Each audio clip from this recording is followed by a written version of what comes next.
성령의 역사 마스터 클래스 42. 찬양의 물결이 온 세상을 덮을 때. 클리니 운동의 확산과 예배의 회복. 여러분, 한 주간도 주님의 은혜 안에서 평안하셨습니까? 성령의 역사 마스터 클래스 42번째 시간입니다. 우리는 지난 시간에 프랑스의 아주 작은 마을인 클리니에서 시작된 거룩한 변화의 불꽃을 함께 나누었습니다.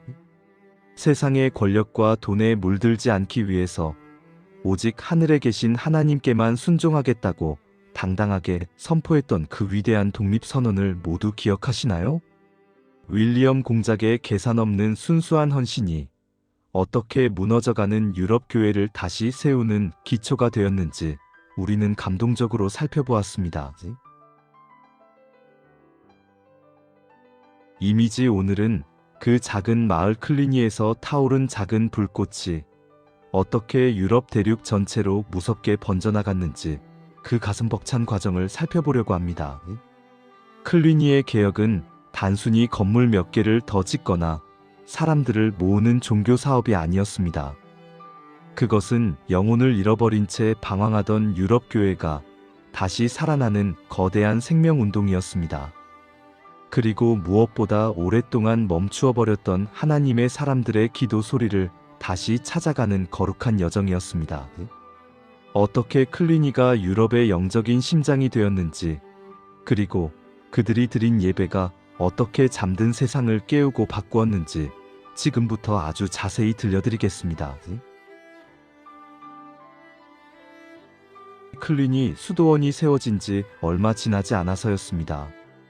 유럽 곳곳에서는 아주 놀라운 소문들이 파도처럼 퍼져나가기 시작했습니다. 클린이라는 마을에 가면 진짜 하나님의 사람들이 살고 있다. 그곳에서 들려오는 찬양 소리를 가만히 듣고 있으면 마치 천국에 온 것만 같은 기분이 든다. 라는 신비로운 소문이었습니다. 당시 돈과 권력에 눈이 멀어 타락한 교회들에 크게 실망했던 수많은 성도와 귀족들이 이 소문을 듣고 자석에 이끌리듯 클리니로 몰려들기 시작했습니다. 사람들은 그곳에서 세상과는 전혀 다른 거룩한 질서를 보았습니다. 그리고 마음 깊은 곳에서 울려 퍼지는 참된 평화를 직접 목격했습니다. 그러자 유럽의 다른 지역에 있던 수많은 수도원이 클리니에 도움을 간절히 요청하기 시작했습니다. 우리 수도원도 너무나 병들고 타락했습니다. 제발 우리를 좀 도와주십시오. 우리도 클리니처럼 거룩한 하나님의 집이 되고 싶습니다. 라고 말이죠. 이때 클리니 수도원을 이끌던 두 번째 원장인 오도 원장이 아주 지혜로운 결정을 내립니다. 그는 단순히 조언만 해주고 끝내는 것이 아니었습니다. 클리니의 뜨거운 영성을 다른 곳에도 그대로 이식하기 위해서 그는 늙고 지친 몸을 이끌고 직접 발로 뛰며 유럽 전역을 누비기 시작했습니다. 오도 원장은 개혁이 필요한 수도원들을 하나하나 정성스럽게 방문했습니다. 그리고 그곳에서 잠들어 있던 수도사들을 깨우며 클리니의 엄격한 규칙을 가르쳤습니다. 그런데 여기서 클리니만의 아주 독특하고 천재적인 운영 방식이 나타납니다. 보통의 수도원들은 각자가 독립적으로 운영되는 것이 일반적이었습니다. 하지만 클리니는 모든 수도원이 프랑스 본부에 있는 클리니 수도원과 하나로 연결되도록 만들었습니다. 이것은 마치 어머니 수도원이 수많은 딸 수도원을 품고 사랑으로 보살피는 것과 같은 아주 끈끈한 관계였습니다. 이렇게 강력한 네트워크가 형성되자 세상의 권력자들이 더 이상 함부로 수도원을 괴롭힐 수 없게 되었습니다. 어떤 욕심 많은 영주가 작은 시골 수도원을 건드리려고 하면 거대한 클리니 연합군이 나타나서 그 수도원은 우리 클리니 가족이니 절대로 건드리지 마시오라고 당당하게 맞섰기 때문입니다. 성령님은 이런 질서와 연합의 힘을 통해서 교회가 다시는 세상 권력의 종이 되지 않도록 아주 튼튼한 방어 울타리를 쳐주셨습니다. 덕분에 100년도 안 되어서 유럽 전역에는 수천 개의 클리니 계열 수도원들이 세워지게 되었습니다.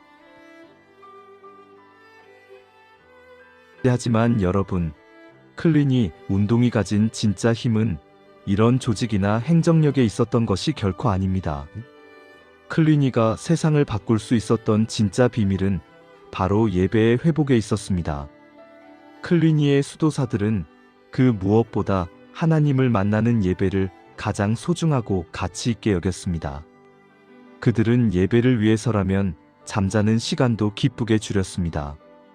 그리고 밭에 나가서 노동하는 시간까지 줄여가며 기도에 매달렸습니다. 그들에게 가장 중요하고 급한 일은 오직 하나님 한 분만을 온 마음 다해 찬양하는 것이었습니다. 클리니 수도원의 하루는 장엄한 찬양으로 시작해서 거룩한 찬양으로 끝이 났습니다. 수도사들은 하루에 시편을 무려 138편이나 소리내어 읊조렸습니다. 여러분, 한번 생각해 보십시오. 하루에 시편 138편을 정성껏 읽으려면 얼마나 많은 정성과 시간이 필요할까요? 아마 거의 하루 종일 입에서 하나님의 말씀이 떠나지 않아야 겨우 가능한 일입니다. 그들은 밥을 먹을 때도 하나님을 생각했습니다. 길을 걸을 때도 마음속으로는 쉬지 않고 노래했습니다. 수도원 전체가 마치 거대한 찬양의 도가니가 된 것처럼 뜨거웠습니다. 특히 클리니의 예배는 이 세상에서 가장 아름답고 고귀해야 한다고 믿었습니다. 수도사들은 가장 좋은 천으로 옷을 지어 입었습니다. 그리고 성당 안을 정성스럽게 꾸몄습니다. 하나님은 온 우주의 왕 중의 왕이신데 우리가 어찌 초라하고 대충 예배를 드릴 수 있겠느냐는 효심 어린 마음이었습니다. 장엄한 파이프 오르간 소리와 수도사들의 천사 같은 목소리가 합쳐져서 성당 가득 울려 퍼질 때 예배에 참석한 사람들은 자신도 모르게 무릎을 꿇었습니다. 그리고 뜨거운 눈물을 흘리며 자신의 죄를 회개했습니다. 사람들은 그곳에서 진짜 살아계신 하나님을 만나는 신비로운 체험을 했습니다. 밖에서는 돈을 벌기 위해 서로 싸우고 권력을 잡기 위해 남을 속이던 세상 사람들이 클리니의 예배를 보고 큰 충격을 받았습니다. 아, 내 인생에는 이것보다 훨씬 더 소중한 가치가 있었구나. 나도 저 수도사들처럼 하나님만을 사랑하며 살고 싶다. 라는 고백이 여기저기서 터져나왔습니다. 예배가 살아나니까 사람들의 죽어있던 영혼이 다시 꿈틀대며 살아나기 시작한 것입니다. 이것이 바로 성령께서 행하시는 가장 위대하고도 아름다운 기적입니다. 클리니 수도사들은 남을 위해 기도하는 중보 기도에도 목숨을 걸었습니다. 특히 그들은 먼저 세상을 떠난 자들을 위해서 아주 간절한 기도를 드렸습니다. 당시 사람들은 죽음 이후에 하나님의 심판을 받을까봐 늘 두려움에 떨며 살았습니다. 클리니는 그 불쌍한 영혼들을 위해서 매일 이름을 하나하나 불러가며 정성껏 기도해 주었습니다. 이것은 단순히 종교적인 예식이 아니었습니다. 고통받는 이웃들의 아픔을 내 아픔으로 여기는 아주 뜨거운 사랑의 표현이었습니다. 클리니의 간절한 기도가 유럽 대륙 전체를 따뜻하게 뒤덮자 세상에는 아주 놀라운 변화가 일어나기 시작했습니다. 당시 유럽은 기사들이 서로 칼싸움을 벌이며 무고한 백성들을 괴롭히던 무법천지와 같았습니다. 그런데 클리니의 수도원장들이 앞장서서 세상을 향해 이렇게 선포했습니다. 하나님의 거룩한 이름으로 명하노니 제발 전쟁을 멈추시오. 적어도 주말만큼은 칼을 내려놓고 싸우지 마시오. 이것을 사람들은 하나님의 평화운동이라고 불렀습니다.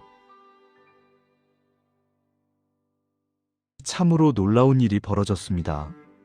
사람을 죽이는 칼을 휘두르던 무서운 기사들이 클리니 수도사들의 그 거룩한 권위 앞에 스스로 고개를 숙인 것입니다. 우리가 하나님을 예배하는 거룩한 날에는 절대로 칼을 쓰지 않겠습니다. 라고 기사들이 왕과 백성들 앞에서 약속한 것입니다. 예배가 회복되니까 멈추지 않던 전쟁이 멈추었습니다. 그리고 이 땅에 참된 평화가 찾아왔습니다. 한 작은 시골 수도원에서 시작된 찬양 소리가 유럽 전체에 배어있던 피비린내를 깨끗이 씻어내기 시작한 것입니다. 클리니는 또한 가난하고 소외된 사람들의 아주 든든한 보호자가 되어 주었습니다. 수도원 곳곳에는 항상 굶주린 사람들을 위한 먹을 것이 넉넉하게 준비되어 있었습니다. 배고픈 나그네가 문을 두드리면 수도사들은 자신의 음식을 기쁘게 나누어 주었습니다. 그들은 예수님이 바로 저 나그네의 모습으로 우리를 찾아오신다고 굳게 믿었기 때문입니다. 클리니는 유럽에서 가장 큰 사랑의 구제센터가 되었습니다. 사람들은 수도원을 보면서 하나님의 사랑이 정말 우리 곁에 살아있다는 것을 몸소 체험했습니다. 여러분, 클리니 운동이 오늘날 우리에게 던지는 질문은 아주 명확합니다. 지금 당신의 예배는 살아있습니까? 라는 질문입니다. 우리가 주일에 교회에 와서 형식적으로 앉아있다가 돌아가는 것은 진짜 예배가 아닙니다. 내 영혼 전체가 하나님을 향해 노래해야 합니다. 그리고 내 삶의 모든 순간이 하나님을 높여드리는 향기로운 찬양이 되어야 합니다. 예배가 내 안에서 먼저 회복될 때 비로소 우리 가정이 행복해지고 우리 사회가 아름답게 바뀔 수 있습니다. 클리니 수도사들은 누구보다 바쁘게 살았던 사람들입니다. 하지만 그 바쁜 와중에도 하나님과 만나는 기도의 시간만큼은 절대로 양보하지 않았습니다. 오늘 우리도 얼마나 바쁘고 정신없이 살아가고 있습니까? 하지만 그 바쁨 때문에 가장 중요한 하나님과 대화하는 시간을 잃어버리지는 않았나요? 클리니의 수도사들이 하던 일을 멈추고 종소리에 맞춰 기도의 자리로 달려나갔던 것처럼 우리도 삶의 모든 리듬을 하나님께 맞추어야 합니다. 성령님은 오늘날에도 제2의 클리니 운동이 일어나기를 간절히 기다리고 계십니다. 거창하고 화려한 건물이 필요한 것이 아닙니다. 복잡하고 어려운 예식이 중요한 것도 아닙니다. 오직 하나님 한 분만을 진심으로 예배하려는 그 뜨거운 마음, 그 마음 하나만 있으면 성령님은 다시 우리 시대에 새로운 역사를 시작하십니다. 여러분이 머무는 거실이, 그리고 여러분이 땀 흘리는 일터가 하나님을 찬양하는 클리니 성전이 되기를 간절히 소망합니다. 이제 클리니의 개혁은 유럽의 모든 교회를 깨우는 거대한 파도가 되었습니다. 하지만 시간이 흐르면서 클리니도 조금씩 변질되기 시작했습니다.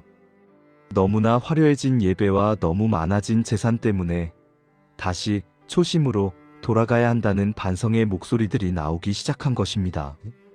성령님은 또 다른 사람들을 세우셔서 더 깊고 순수한 영성의 길로 교회를 인도하십니다.